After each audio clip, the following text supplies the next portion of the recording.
कल जल्दी मैं बाहर खलोता हूँ, जल्दी कर। वेट कर मैं आ रही हूँ, वेट कर। बाहर कर दूसरी शादी करने का अंजाम।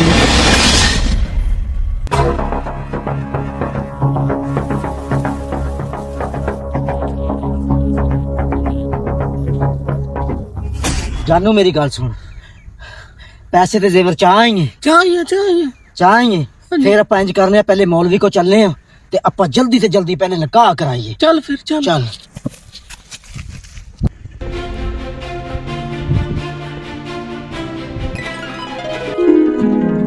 मौलवी साहब अस्सलाम वालेकुम। वालेकुम सलाम। जानी सुंदर साहब किवें आओ बहु बैठे जी बैठे। किवें आज 9 मिनट लेके भजे फिर नासा आया तो साडा जल्दी जल्दी निकाह कराओ, साडे पीछे बंदे आंदे पे। पहले तू शहर ते आ, मेरी गल सुन ते फिर मैं तेरा निकाह कराना।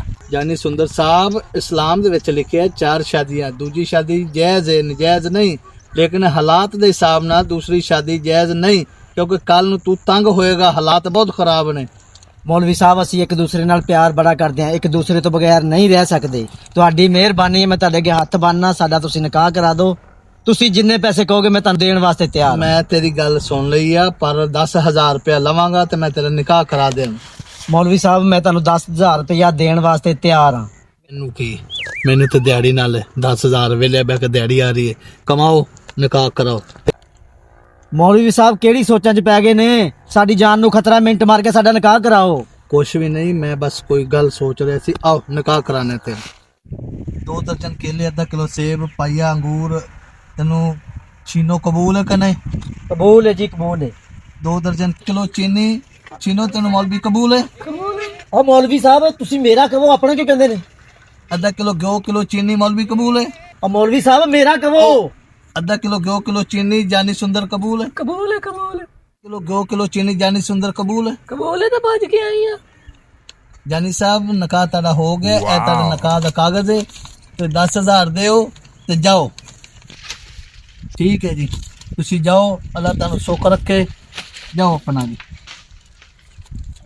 पीनू मैं दूजी शादी कर ली है, तेनू कोई इतराज तो नहीं? कर ही लिया, मैनू किसा इतराज। ला भी पीनू ते छीनो मेरी गल सुन लो।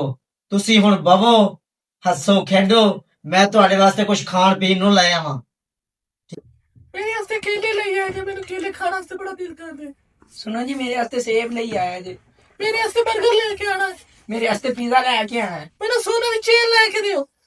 ओ सोनिए मेरी गल सुन ले, जे तेनू सोने जे मैं तेनू चैन लेके देता ते ओने मेरे कोलों हार मंग लेना है। मैं हार दा नहीं, मैं हीरे दा सोच रही सी। ਓਏ ਰੱਬਾ ਮੈਂ ਤੇ ਇਹਨਾਂ ਔਰਤਾਂ ਨਾਲ ਵਿਆਹ ਕਰਕੇ ਫਸ ਗਿਆ।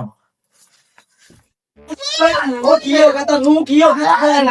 ਛੱਡੋ ਉਹ ਛੱਡੋ।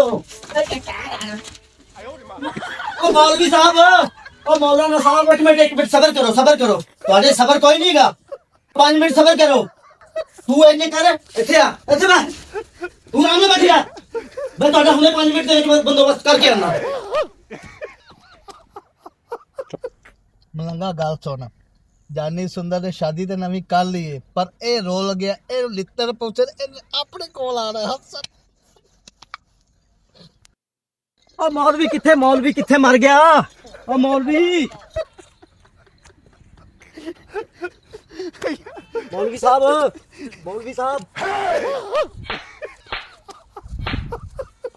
ਤੂੰ ਆਪਣੇ 10,000 ਦੀ ਖਾਤਰ ਮੇਰਾ ਖਾਣਾ ਖਰਾਬ ਕਰਾਤਾ। ਤੂੰ ਮੇਰਾ दूसरी शादी ना कर दूसरी ना कर। ਉਹ ਮੌਲਵੀ ਸਾਹਿਬ ਮੇਰੇ ਸਾਰੇ ਘਰ ਦਾ ਸਤਿਆਨਾਸ਼ ਤੂੰ ਕਰਾਇਆ ਹੈ। और मेरे कपड़े मेरी सोनी ने बाहर छेड़े। जानी सुंदर साहब मैं तेन पहले समझाया ही कि तू निकाह दुआ ना कर, तू जलील हो से, तू मेरी नहीं मनी ना, हुण जलील होया ना। मैनू तो कोई नहीं, मैंने तो दिहाड़ी नाल, मैं तो 5,000 लेना हुंदा है, मेरे को झूठा है सच्चा है, मैं तो निकाह करना हुंदा है, तो तेनू मैं पहले समझाया सी। और मौलवी साहब मेरी बेगमा ने ते मेरे सारे कपड़े भी पाड़ते, हुण ते मेरे को कुल्ली ते कख नहीं रहा, मैं बर्बाद हो गया। जानी सुंदर साहब हुण तुसी अपनी निभाओ जिस तरह निभदी है, हालात जिवें दी हैं हुण तुहानू निभानी पैनी है, ये पहले सोचना सी तुसी। और मैनू ते दोवें सवाणियां ने घरों बाहर करता मौलवी साहब, हुण फिर मैं कित्थे जावां दसो?